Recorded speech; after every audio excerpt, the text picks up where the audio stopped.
Access to healthcare should be a right to all, not just a right to those who can afford it. Many Americans do not seek medical attention because they are uninsured and cannot afford medical bills. Private insurance is often too expensive for many American citizens.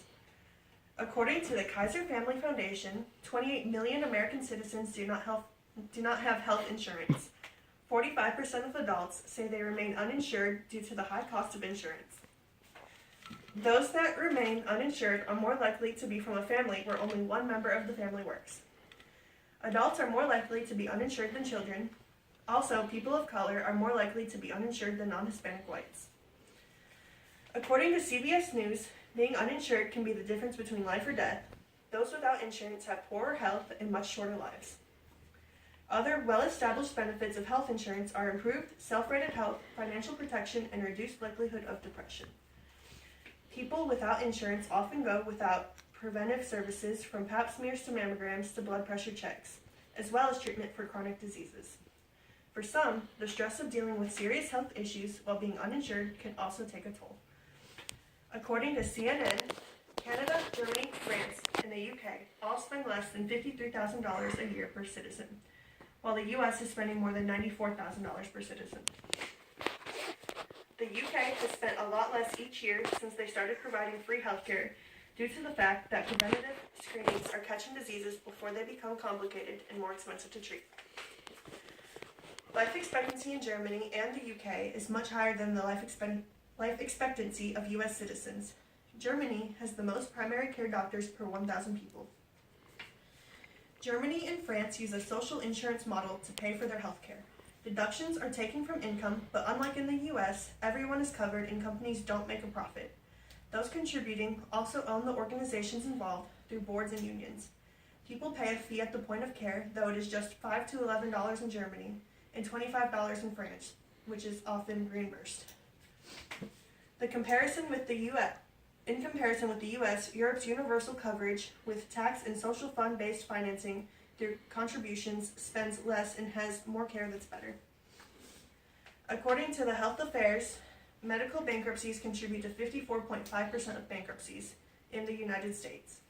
The number could be greatly reduced by free healthcare if all U.S. citizens were provided healthcare under a single-payer system. Medical bankruptcy would no longer exist because the government, not private citizens, would pay all medical bills. According to Procon.org, workers with health insurance miss an average of 4.7 fewer workdays than employees without health insurance.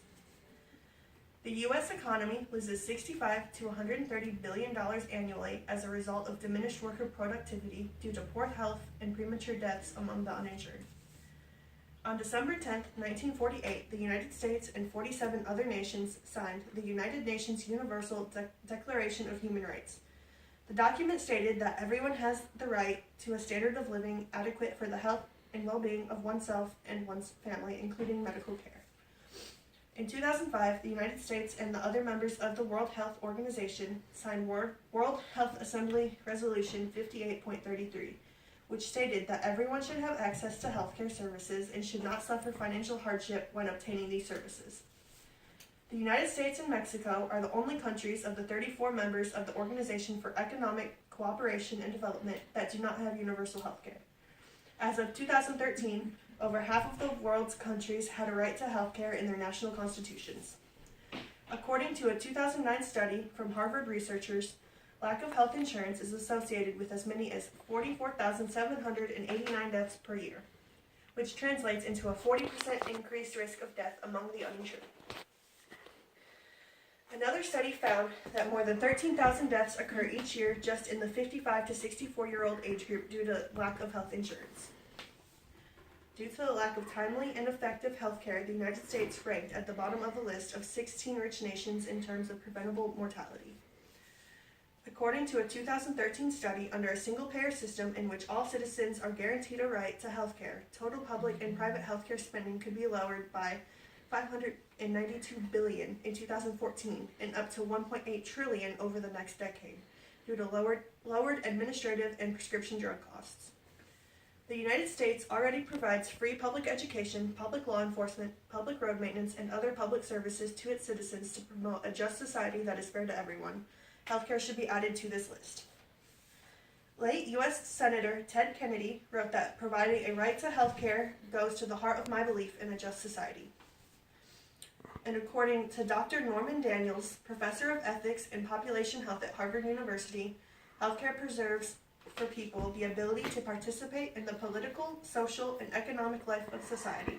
It sustains them as fully participating citizens. Thank you.